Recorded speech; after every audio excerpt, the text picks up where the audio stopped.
긴 수염을 가진 공주.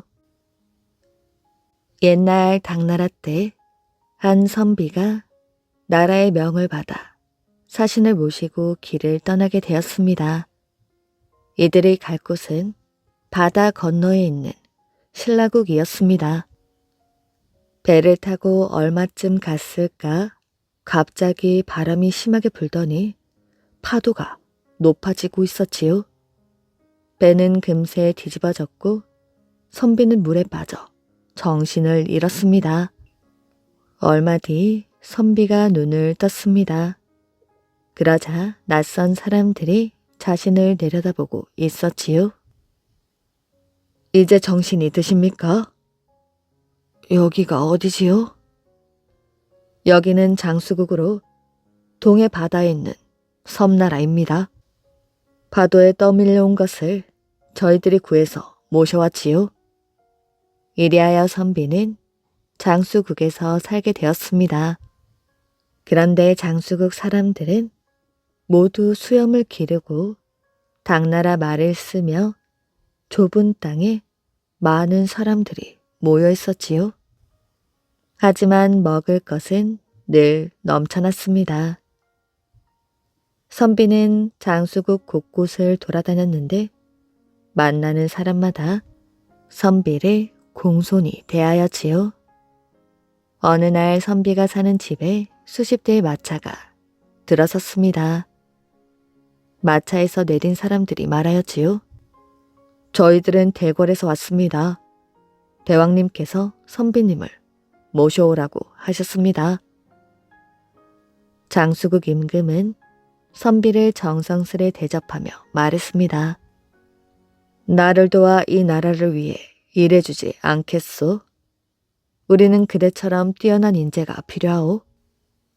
임금은 선비에게 벼슬을 주고 사위로 삼았습니다. 공주의 얼굴은 무척이나 아름다웠지요. 하지만 남자처럼 긴 수염을 기르고 있었습니다. 선비는 공주를 볼 때마다 마음이 언짢았지요. 하루는 임금이 보름날 베푸는 잔치에 참석하게 되었습니다. 왕비와 빈들을 보니 하나같이 수염을 기르고 있었지요.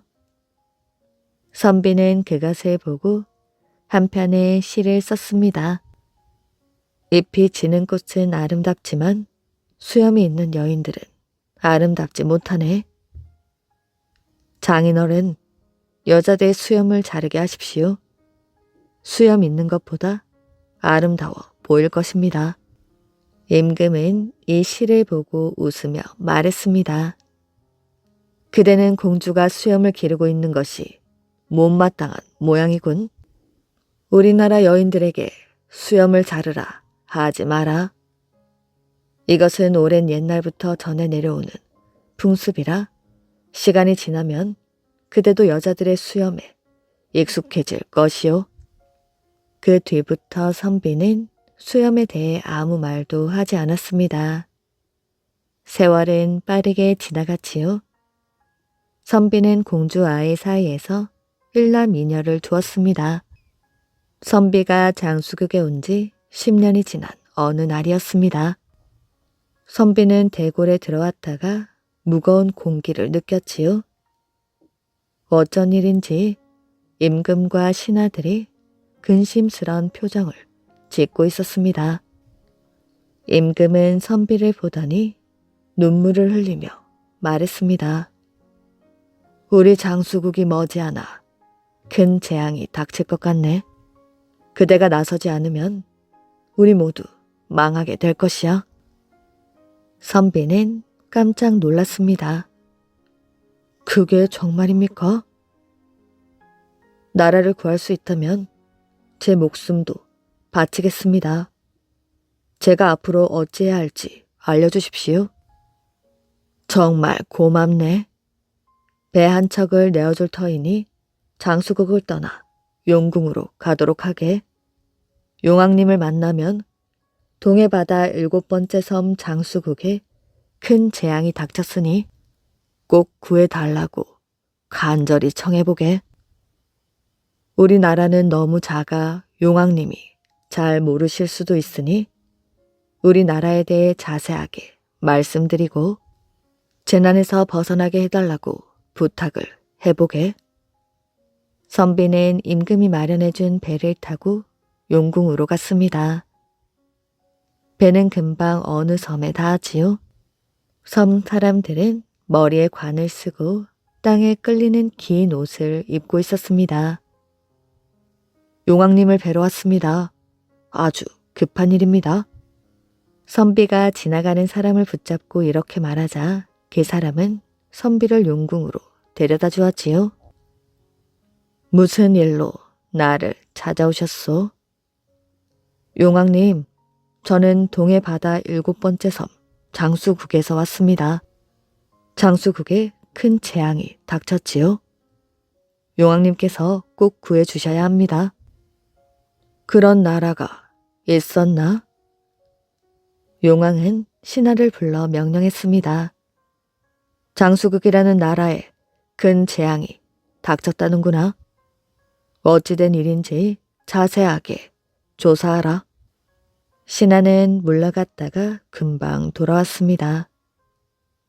용왕님, 장수국이라는 나라는 없습니다. 지리에 밝은 관리들에게 물어보았지만 그런 나라는 들어보지 못했다고 합니다. 이때 선비가 말했습니다. 장수국은 동해 바다 7번째 섬입니다. 저는 거기에서 10여 년 동안 살다 왔지요. 여자도 수염을 기르는 특이한 나라입니다. 나라가 너무나 작아서 세상에 널리 알려지지 않았을 뿐 동해 바다에 틀림없이 있는 섬나라입니다. 제발 이 나라 사람들을 구해주십시오. 선비가 간절히 말하자 용왕이 다시 신하에게 명령했습니다. 이 선비가 장수국에서 살다 왔다지 않느냐? 좀 더 철저하게 조사해보라. 신하들은 물러갔다가 한참 뒤에 돌아왔습니다. 용왕님, 장수국은 새우들이 모여 사는 섬입니다. 새우는 이번 달에 용왕님이 드실 음식이어서 조금 전에 모두 잡아왔습니다. 용왕이 입을 열었지요. 아무래도 그대는 새우들에게 홀린 것 같구려. 내가 용왕의 자리에 앉아있지만 매일 먹는 음식도 하늘의 명을 받아 먹고 있다오. 그러니 이미 정해진 음식들을 내 마음대로 바꿀 수가 없다오. 다만 오늘은 그대의 청이 있으니 새우를 조금만 먹겠소. 용왕은 선비를 새우들이 있는 곳으로 데려갔습니다. 새우는 수십 개의 기와집만한 솥에 가득 담겨 있었지요. 그중 한 솥에는 어른 팔뚝만한 새우 5-6마리가 들어있었습니다. 그런데 이들이 선비를 보자마자 솥 안에서 펄쩍펄쩍 뛰었지요. 꼭 구해달라는 것 같네. 저들이 누구이지요? 용왕의 신하가 묻자 선비가 말했습니다. 가장 큰 새우가 장수국 임금이고 나머지 새우들은 비와 빈입니다. 선비가 가장 큰 새우를 보고 눈물을 뚝뚝 흘리자 새우들도 선비를 보고 눈물을 흘렸습니다. 그러자 용왕이 신하들에게 명하였지요.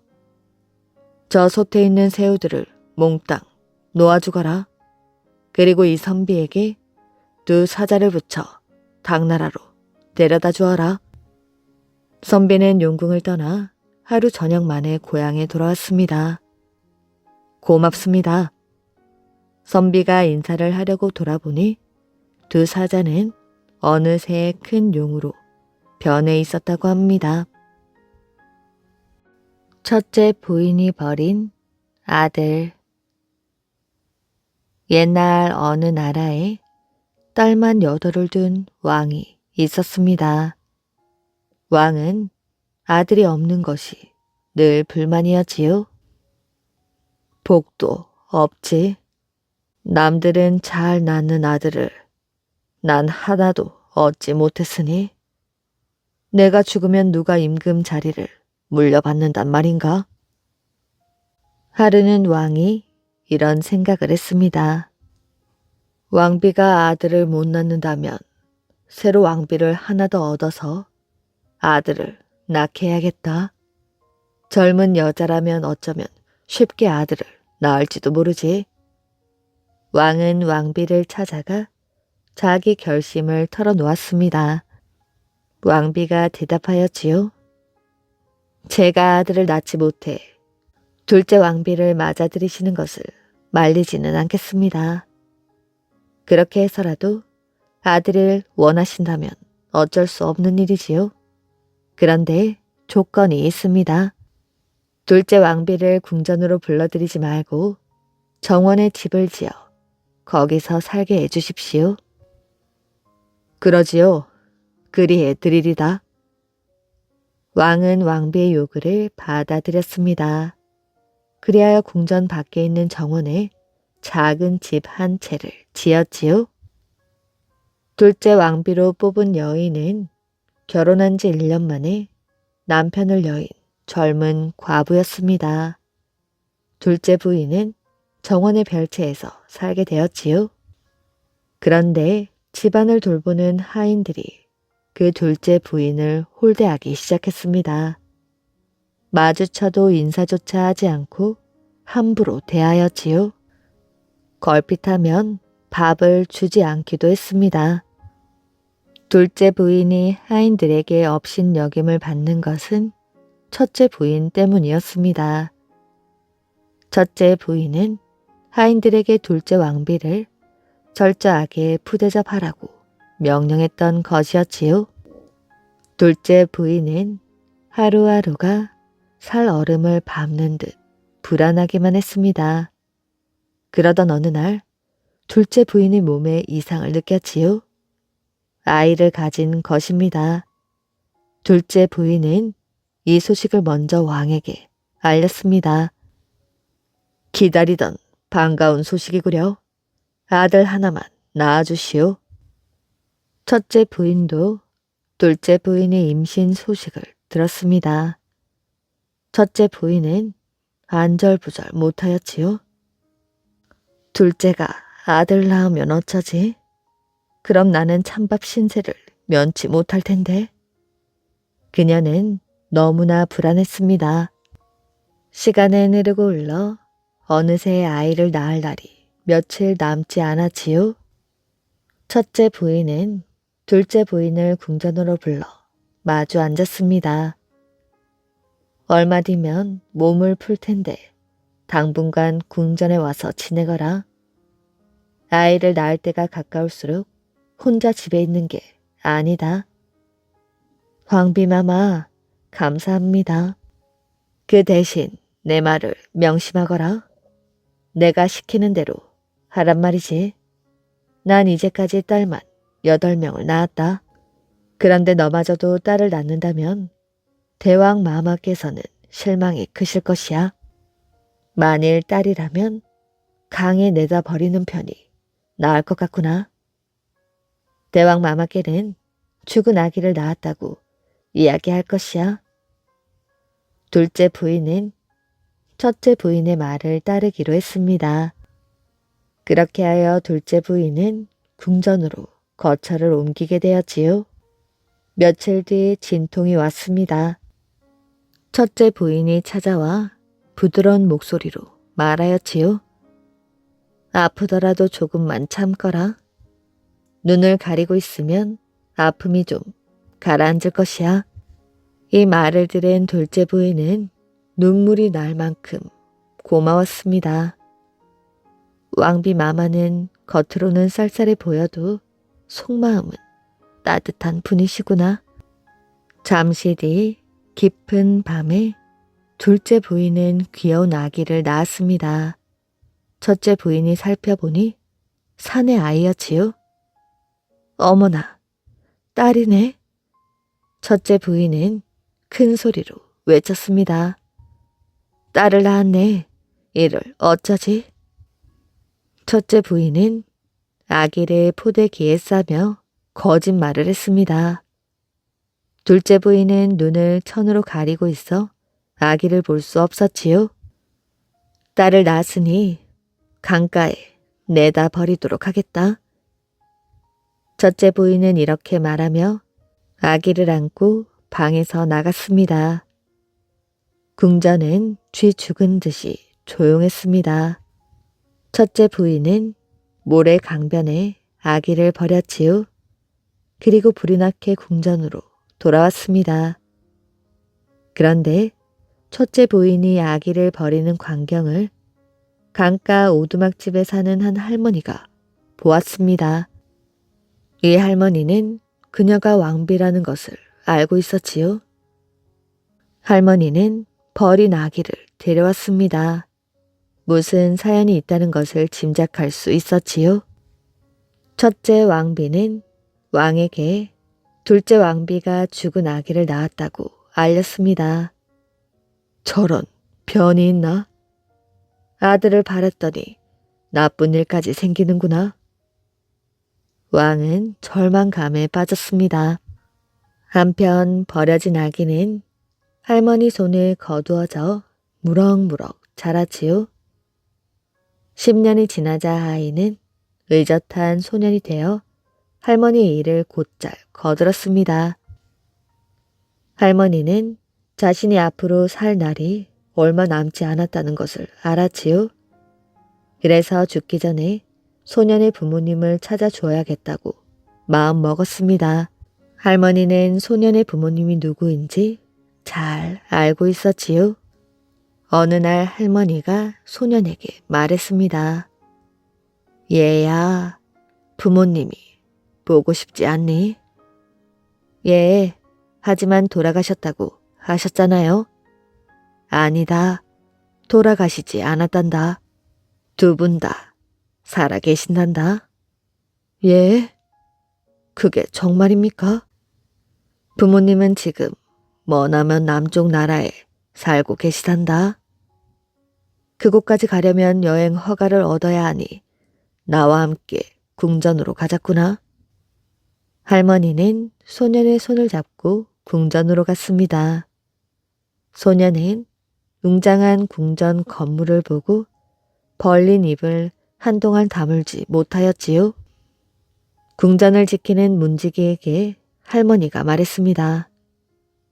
대왕 마마를 만나러 왔소이다. 강변 오두막집 사는 노파가 찾아왔다고 하면 아실게요. 할머니는 왕을 잘 알았습니다. 왕이 오래전 강가로 낚시를 자주 왔기 때문이었지요. 문지기가 나와 말했습니다. 어서 안으로 드시지요. 대왕 마마께로 갑시다. 왕이 할머니를 알아보고 옥자에서 벌떡 일어섰습니다. 여기까지 어쩐 일인가? 오랜만이군, 그래? 대왕 마마, 긴히 드릴 말씀이 있어 대왕 마마를 뵈러 왔습니다. 무슨 일인가? 어서 말해보게. 왕은 할머니 곁에 서 있는 어린 소년을 보았습니다. 그런데 이 아이는 누구인가? 노파에게 이런 손자가 다 있었나? 대왕 마마, 잠시 귀를 좀 빌려주십시오. 할머니는 왕의 귀에 대고 속삭였습니다. 대왕 마마, 이 아이가 누군지 아십니까? 대왕 마마의 아드님입니다. 뭐라고? 무슨 말도 안 되는 소리인가? 나에게 아들이 어디 있나? 대왕 마마, 10년 전 일을 기억하십니까? 10년 전의 일이라니? 둘째 왕비께서 죽은 아이를 낳으셨다면서요? 그때 죽었다는 아기가 바로 이 아이입니다.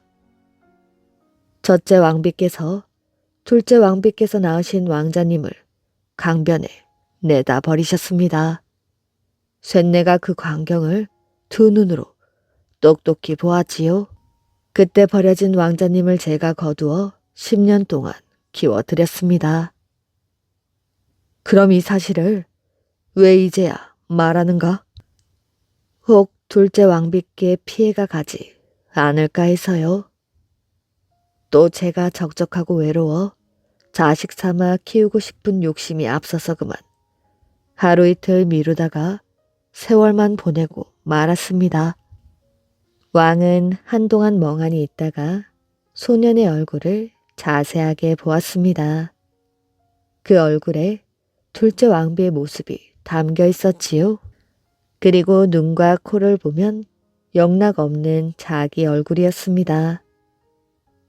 틀림없는 내 아들이군. 왕은 소년을 부둥켜 안고 눈물을 흘렸습니다. 소년도 왕의 품에 안겨 감격의 눈물을 흘렸지요. 왕은 둘째 부인에게 연락했습니다. 둘째 부인이 궁전으로 달려왔지요. 둘째 부인은 소년을 꼭 끌어안으며 말했습니다. 이게 꿈이냐 생시냐? 내 아들아, 얼굴 좀 보자꾸나. 이때 첫째 부인이 그들 앞에 나타났습니다. 궁전이 온통 시끄럽고 울음 바다가 되어 있어 무슨 일인가 싶어 나와본 것이었지요. 왕은 첫째 부인을 보고 소리쳤습니다.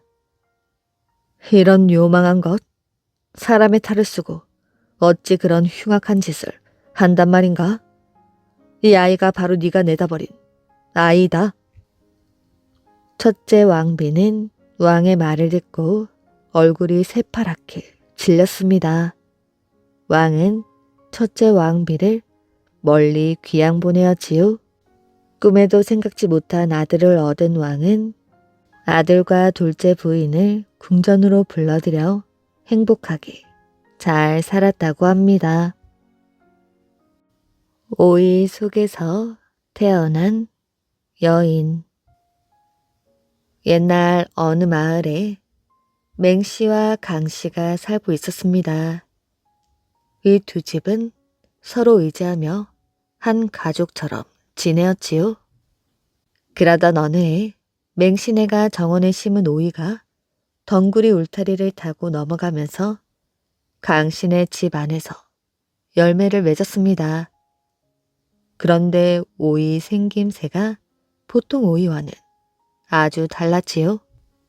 반짝반짝 윤기가 흘러 누구나 신기했습니다. 오이는 크고 싱싱하게 잘 자랐습니다.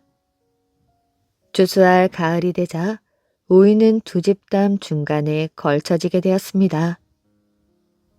자네는 이 오이를 어찌하면 좋겠나? 칼로 잘라보게. 오이를 자르자 안에서 찬란한 빛이 새어나왔습니다. 오이 속에는 어린 여자아이가 생글생글 웃으며 있었지요. 아주 예쁜 아이였습니다. 아직 아이가 없던 맹씨와 강씨는 아이가 생겼다는 사실에 정말로 기뻤지요. 두 집안은 아이를 함께 키우기로 결정했습니다. 그리고 유모를 두었지요. 첫 해에는 그저 아기였지만 그 다음 해부터 점점 자라기 시작하더니 3년이 지나자 아름다운 여인으로 자랐습니다.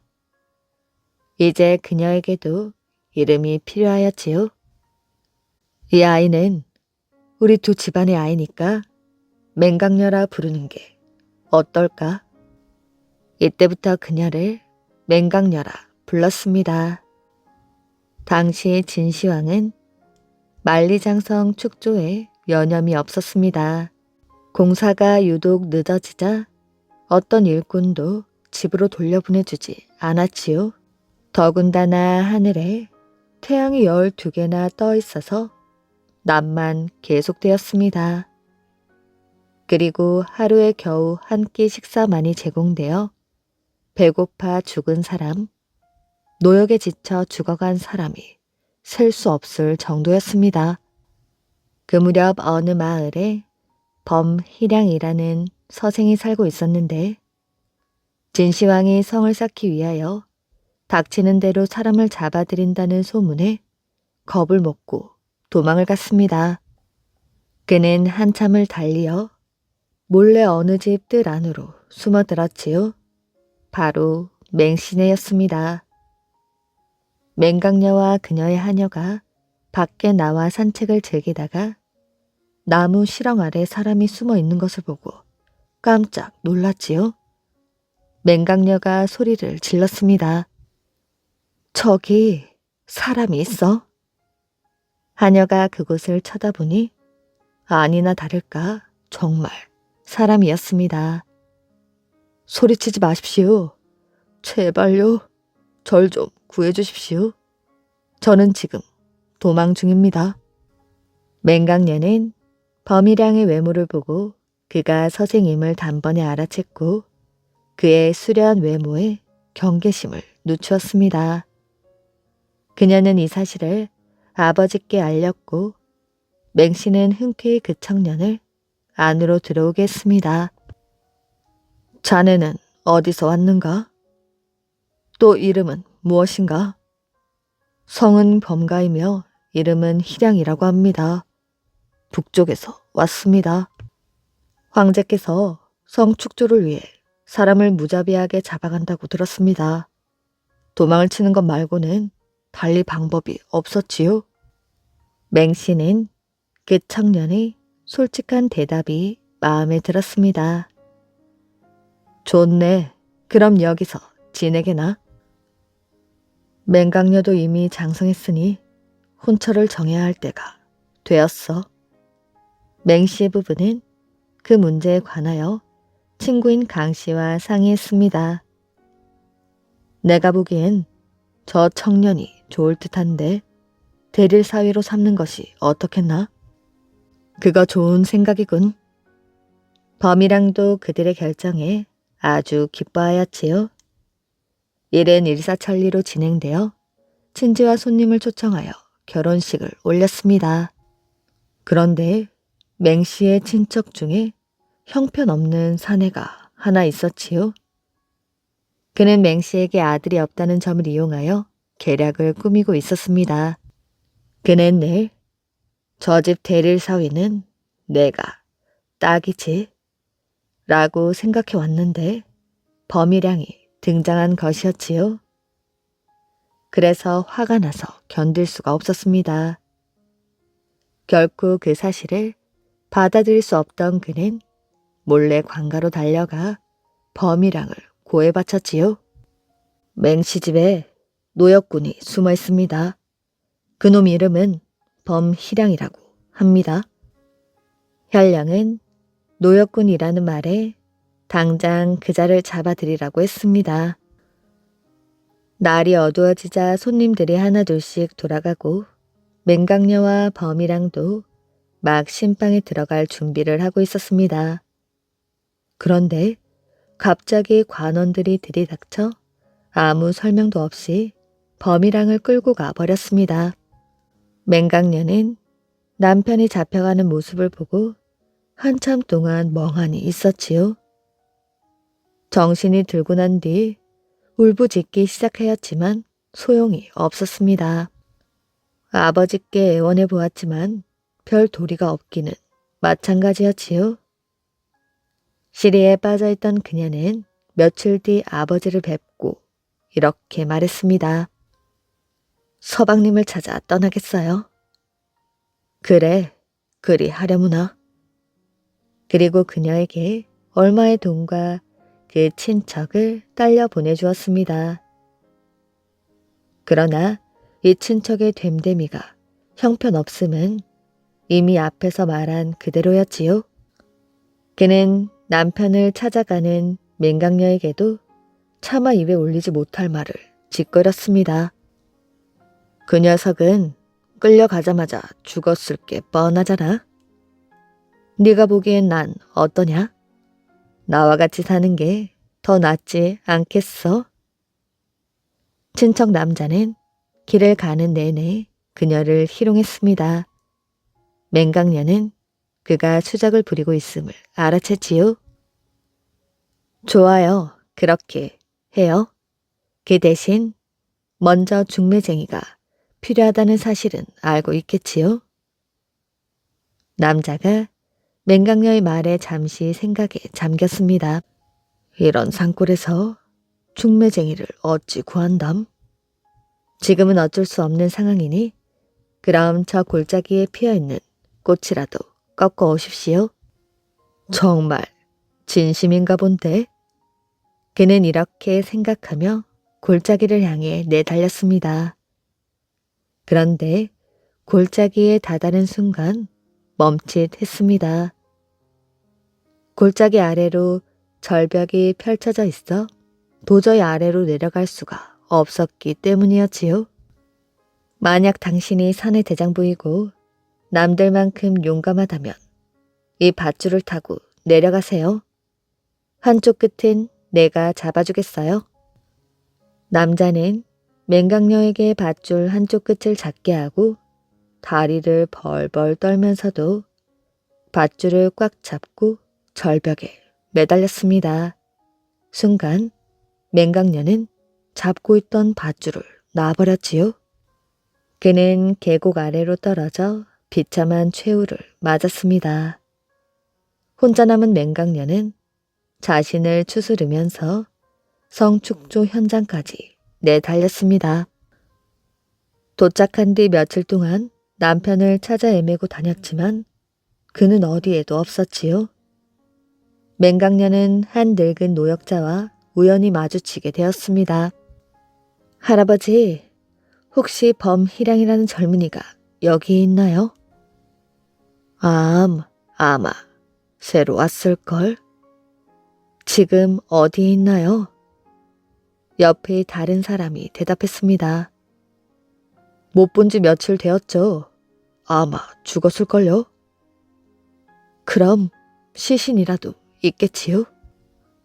아이고, 딱한 사람 같으니라고.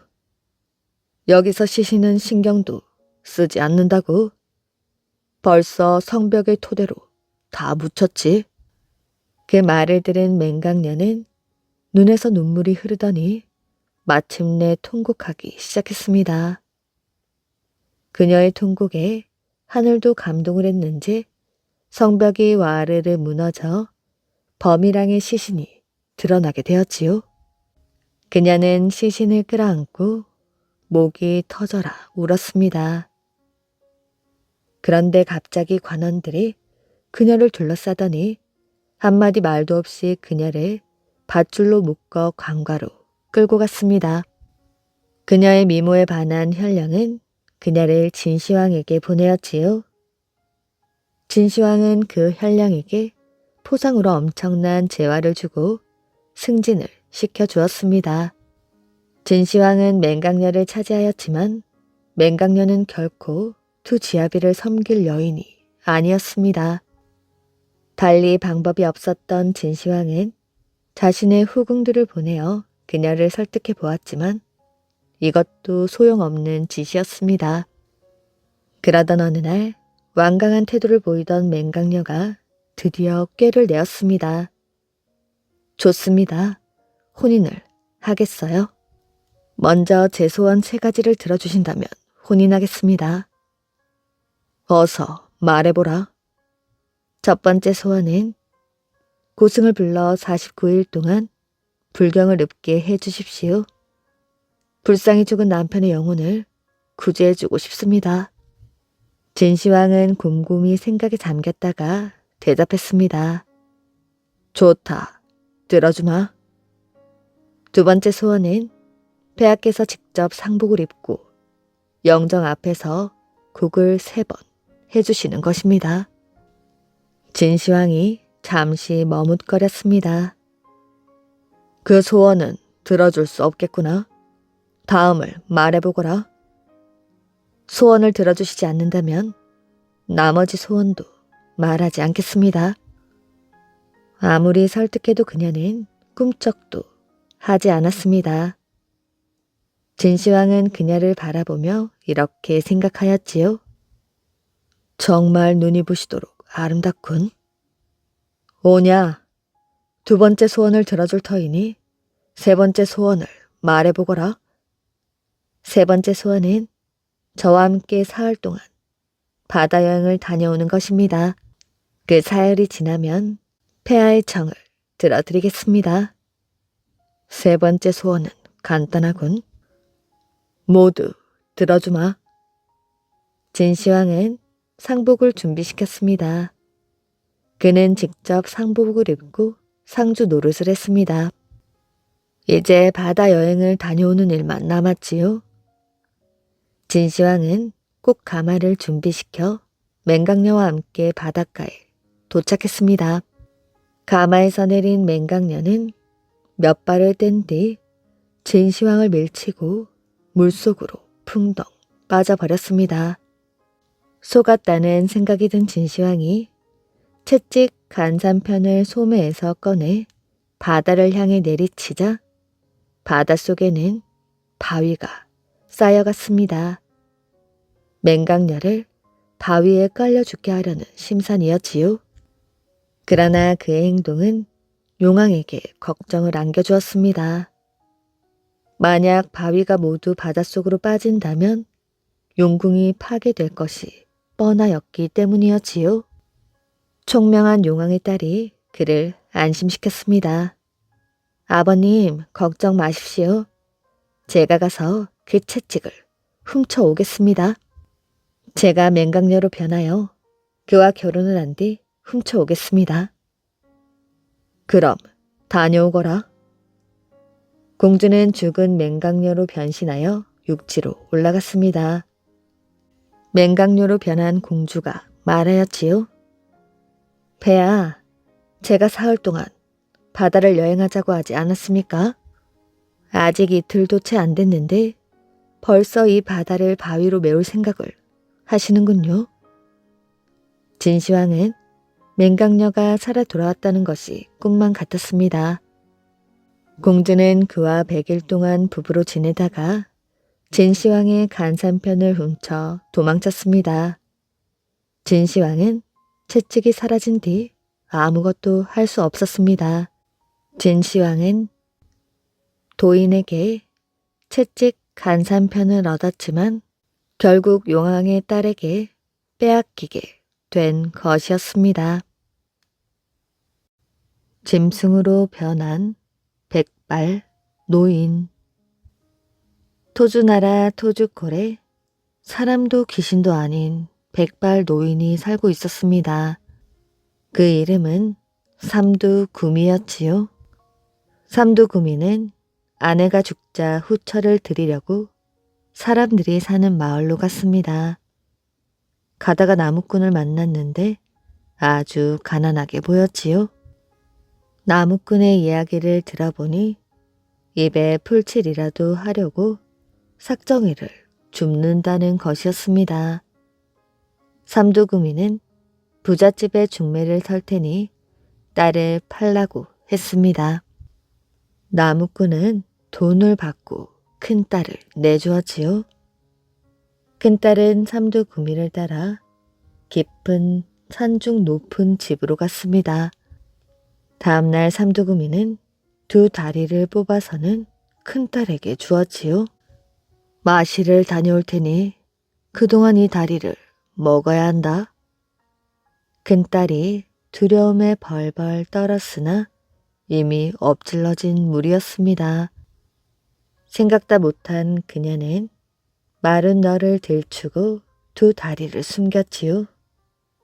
그리고 삼두구미에게는 다리를 먹었다고 속였습니다.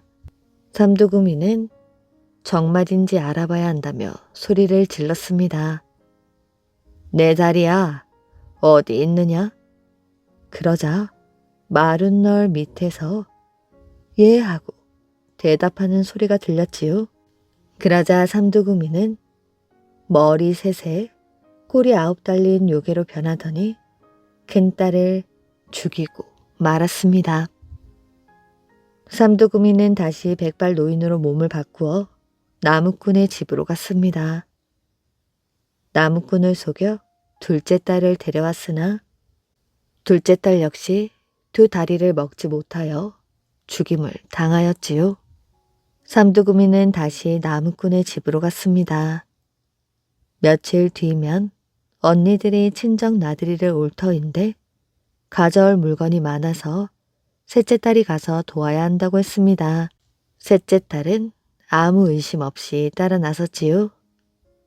깊은 산속 높은 집으로 들어가는데 아무리 들어가도 사람 그림자 하나 볼 수 없자 셋째 딸이 의심이 들었지요.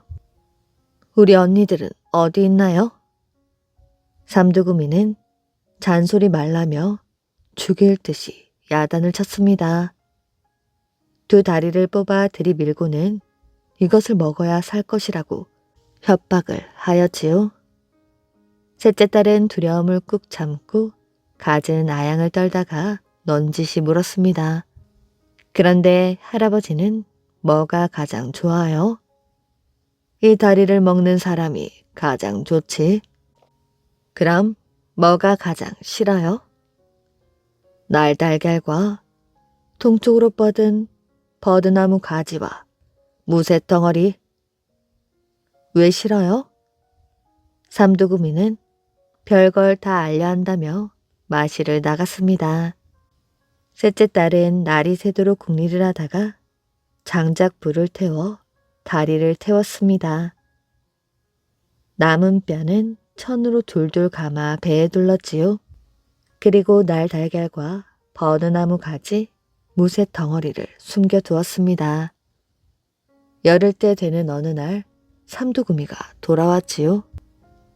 다리를 먹었다는 셋째 딸의 말을 듣자마자 내 다리야 어디 있느냐? 라고 불렀습니다. 그러자 셋째 딸의 배에서 예 하는 대답이 들렸지요. 삼두구미는 흐뭇하게 웃으며 셋째 딸을 칭찬했습니다. 셋째 딸은 삼두구미의 어깨를 주무르며 물었습니다. 날달걀이며 버드나무 가지가 왜 싫어요? 가끔 천귀가 땅의 일을 묻는데 날달걀은 눈, 코, 입이 없으니 모른다고 고개를 흔들면 그만이고 동쪽으로 뻗은 나무 가지는 뻣뻣하여 한번 후려치면 팔다리가 저려 꼼짝도 못하고 무쇠 덩어리는 불에 넣어도 타지 않으니 내가 조화를 부릴 수가 없지. 천하의 영감이 그깟 걸 이기지 못한다고요? 난 못 믿겠어요. 그런 말 말거라.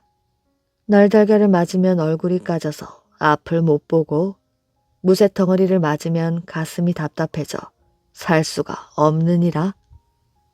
삼두구미의 말이 끝나자마자 셋째 딸은 머리에 이를 잡아주겠다며 다가갔습니다.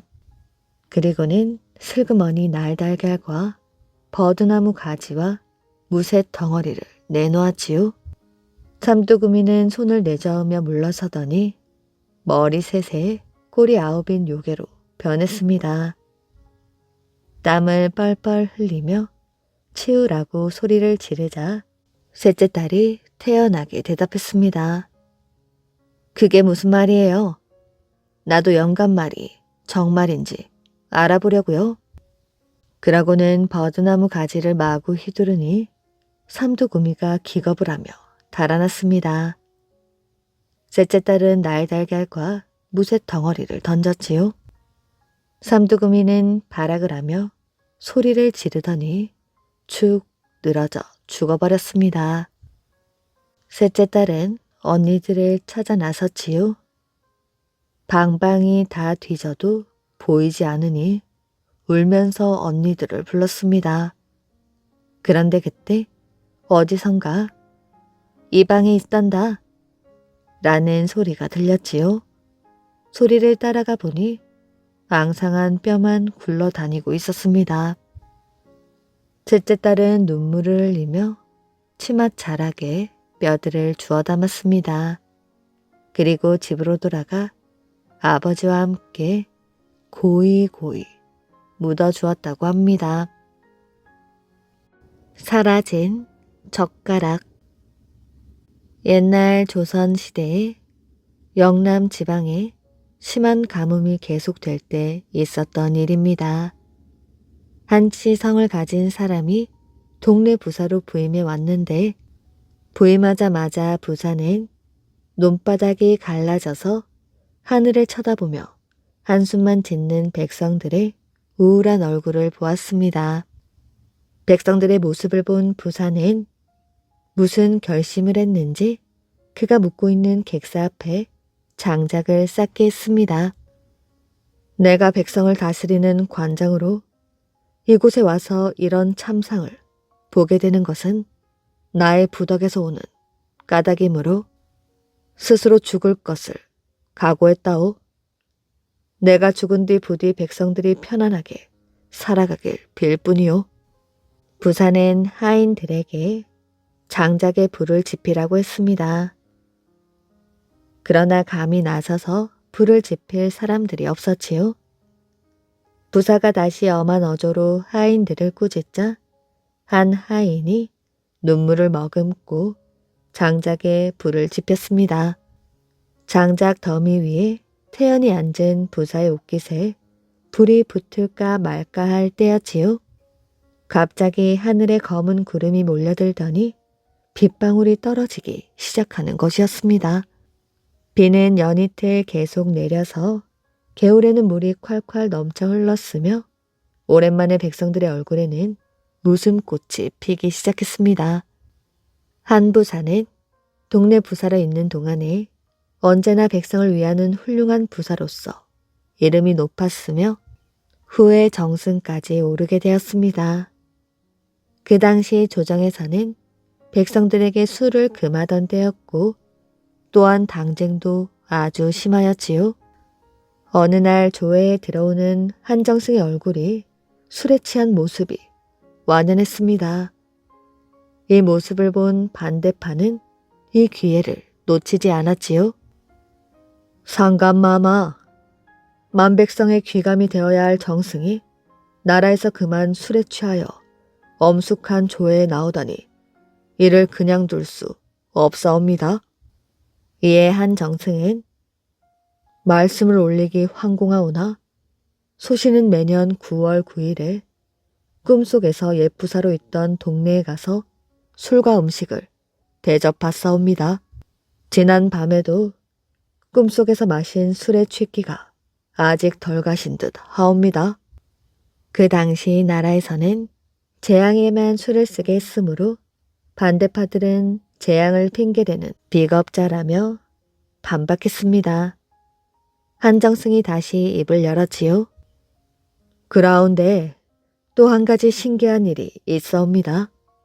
그것은 어젯밤 재앙에 갔더니 하필 소신 앞에 놓인 음식에 젓가락이 없어 소신이 옷에 찼던 첨저를 뽑아 먹었사오나 돌아올 때 그만 그 첨저를 잊어버리고 그냥 두고 왔사옵니다. 그런데 꿈속에서 깨어보니 정말 소신의 첨저가 없어졌으니 동네 부사에게 사람을 보내어 확인하심이 어떠하시겠습니까? 이리하여 왕은 동네에 사람을 내려보냈습니다.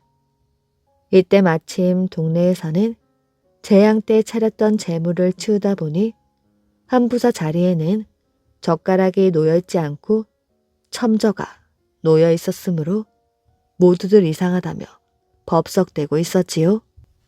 이 첨저라는 것은 당시 양반이 옷에 차고 다니던 작은 칼집 안에 꽂아두는 조그만 젓가락을 말하는 것으로 동네 관원들은 이 신기한 일을 그대로 둘 수 없어서 한양의 한 정승에게 알리기 위해 통인 한 사람을 막 보내려고 하던 참이었는데 때마침 한양에서 사람이 내려온 것이었습니다.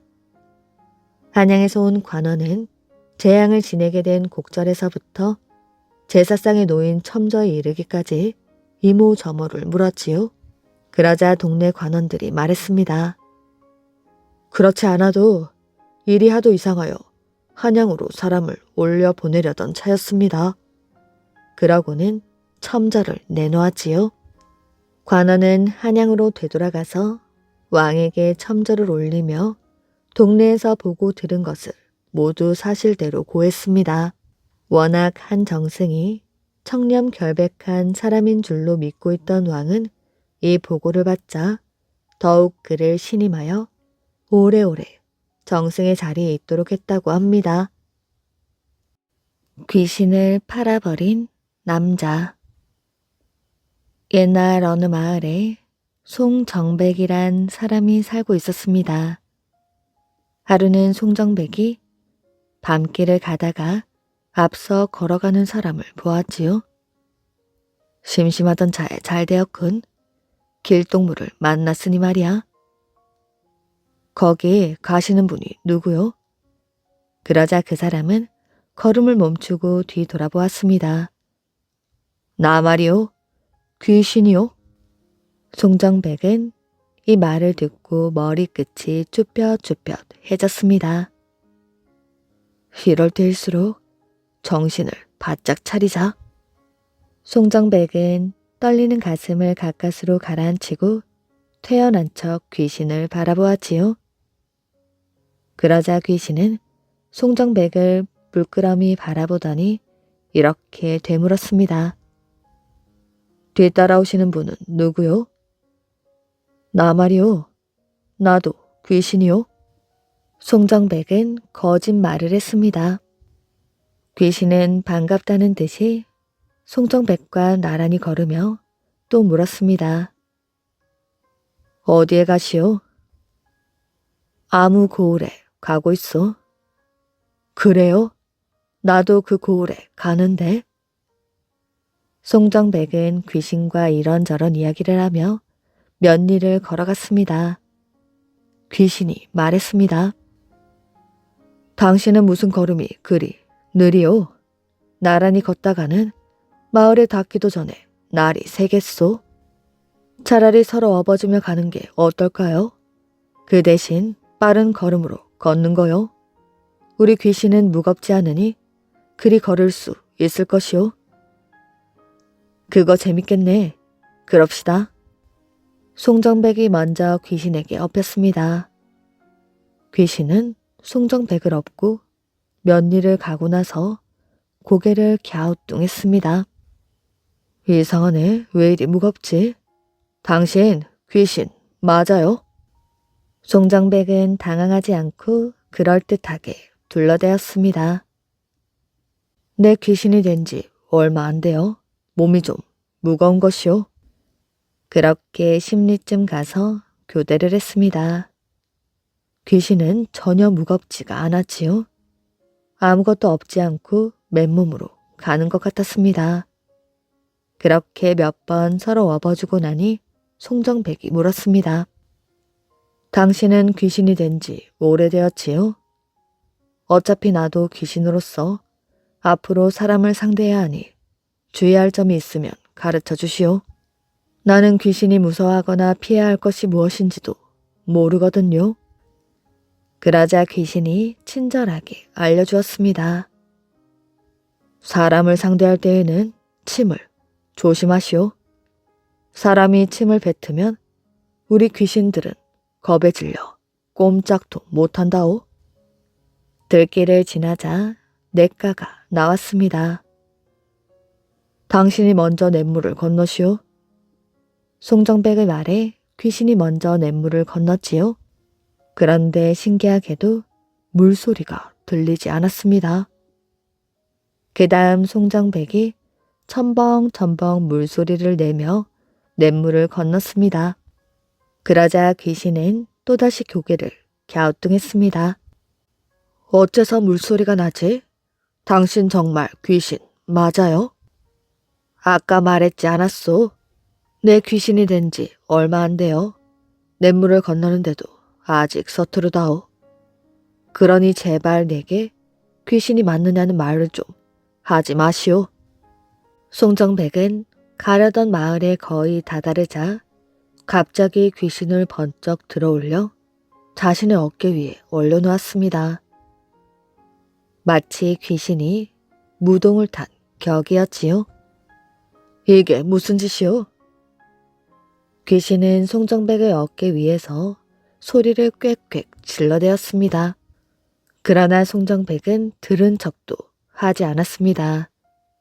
송정백은 마을에 도착해서야 귀신을 땅에 내려놓았습니다. 그러자 귀신은 갑자기 양으로 변해버렸지요. 귀신을 꼼짝 못하게 하려면 침을 뱉으라고 했지. 이놈, 당해봐라. 송정백은 귀신에게 침을 퇴퇴 뱉었습니다. 귀신은 겁에 질려 온 몸을 사시나무 떨듯 떨었지요. 송정백은 양으로 변한 귀신을 장에 끌고 가 후한 값에 팔아버렸다고 합니다. 조금 모자란 아이. 형님, 정말 저런 아이는 처음 봅니다. 10살이 되어서야 겨우 글을 배우기 시작하지 않나? 열을 알려주어도 하나도 깨우치지 못합니다. 우리 집안은 대대로 명문 집안인데 어쩌다 저런 아이가 태어났는지. 그런 소리 하지 말게. 나는 저 아이가 나중에 크게 될 것이라 믿는다네. 책을 한번 집으면 놓지를 않고 열심히 보질 않는가? 책을 아무리 열심히 들여다보면 뭐합니까? 돌아서면 잊어버리는걸요. 저 아이는 차라리 글 공부를 그만두는 것이 좋겠어요. 나는 자네와 생각이 조금 다르다네. 지금은 조금 모자라도 남들보다 더 노력한다면 좋은 결실을 맺을 날이 올 것이야. 김득신의 아버지 김치는 친척 동생에게 아들에 대한 이야기를 듣자 이렇게 아들 편을 들었습니다. 누가 뭐래도 득신이는 장차 큰 인물이 될 것이야. 꿈에 노자가 나타나서 얻은 아들 아닌가? 김득신은 안동 김씨의 명문 집안의 후손으로 태어났지만 머리가 아주 나빴습니다. 주위 사람들은 김득신을 머리가 둔한 아이라고 손가락질을 하였지요. 하지만 그의 아버지는 아들에 대한 기대를 저버리지 않고 아들에게 격려의 말을 해주었습니다. 공부를 게을리하지 말거라. 너는 이 다음에 문장가로 이름을 떨치게 될 것이야. 김득신은 아버지의 격려에 힘입어 열심히 글을 배우고 익혔습니다. 또한 책을 읽고 또 읽었지요. 김득신이 20살이 되었을 때 아버지는 동네 부사로 부임했습니다. 그는 부산으로 내려가 아버지께 시 한 편을 지어 올렸지요. 이 시가 정녕 네가 쓴 작품이란 말이냐? 훌륭한 작품이야. 김치는 아들에게 칭찬을 아끼지 않았습니다. 김득신은 열심히 글을 쓰고 책을 읽기 위해 몇 사람의 문인들과 함께 독서회를 만들었지요. 문예계라는 모임이었습니다. 김득신은 이 모임에서 옛글을 찾아 읽고 토론했으며 자기 글을 써서 발표하기도 하였지요. 하루는 독서회에서 선비들과 압구정에 모여 시를 짓는 모임을 가졌습니다. 김득신은 무슨 시를 지을까 온종일 궁리하다가 저녁 때가 되자 큰 소리로 말하였지요. 오늘 작품이 안 되어 끙끙대었는데 마침 좋은 구절이 떠올랐어. 한번 들어볼래? 삼산은 푸른 하늘 밖으로 반쯤 솟아있고 강물은 백로주에서 두 갈래로 나뉘어 흐르네. 자, 어떤가? 멋진 구절이지? 김득신이 자랑스레 말하자 친구들이 깔깔대고 웃었습니다. 이 사람아, 그게 어째서 자네 시야? 200의 시 봉황대이지. 내가 이 시를 하도 많이 읽어 내가 쓴 작품으로 착각을 했나 봐. 그러더니 김득신은 방금 읊은 시에 이런 구절을 덧붙였습니다.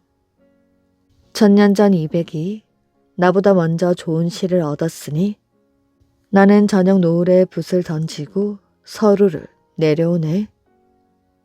또 한 번은 이런 일이 있었습니다. 어느 날 김득신은 하인을 데리고 거리로 나섰지요. 그가 말을 타고 가고 하인이 말고삐를 잡았습니다. 그들이 어느 집을 지날 때 글 읽는 소리가 흘러나왔지요. 김득신은 말을 멈추게 하고 귀를 기울였습니다. 말 위에서 한식을 만나니라. 어디서 많이 듣던 시 구절이네. 그 다음 구절이 뭐지? 김득 씨는 고개를 갸우뚱하며 이렇게 중얼거렸습니다. 그러자 하인이 얼른 말하였지요. 그 다음 구절은 도중에 늦은 봄을 맞이하였네 아닙니까?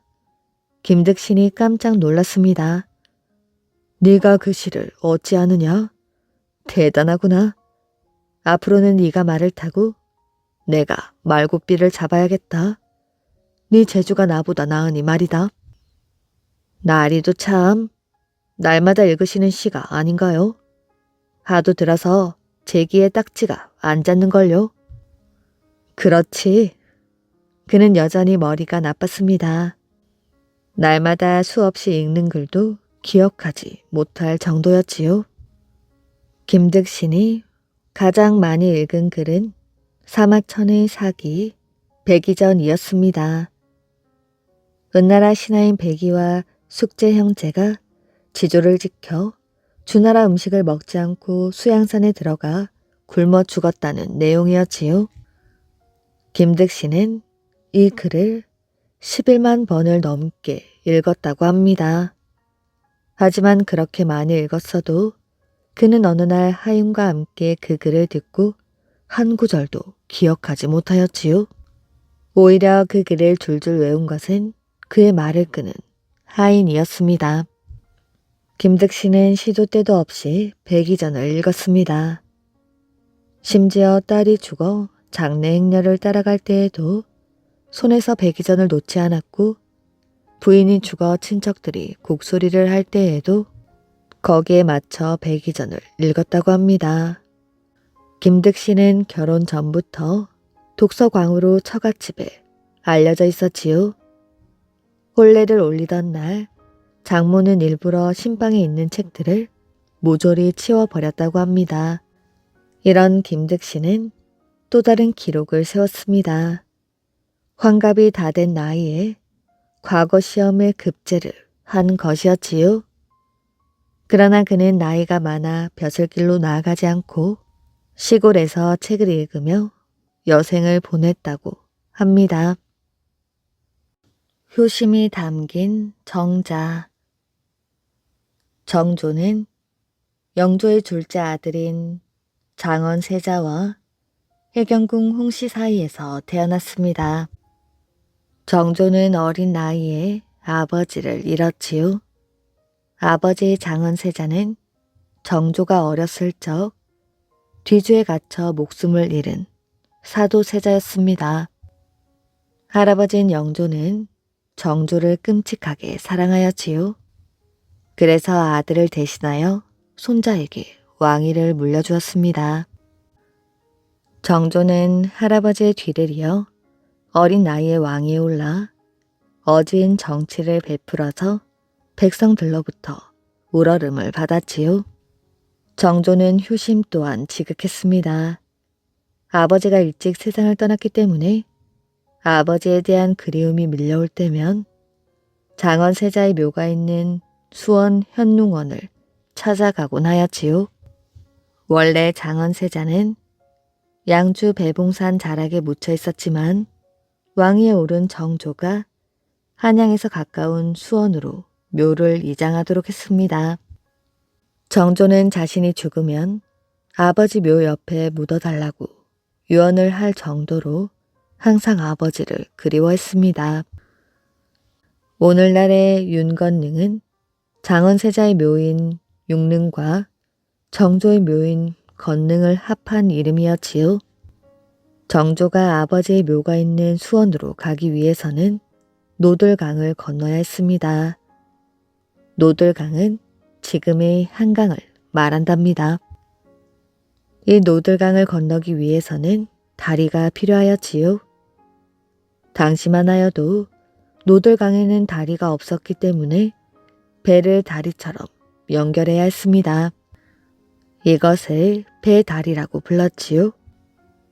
배다리를 만들기 위해서는 많은 시간이 걸리므로 그동안 임금님이 탄 어가가 쉴 만한 곳이 필요했습니다.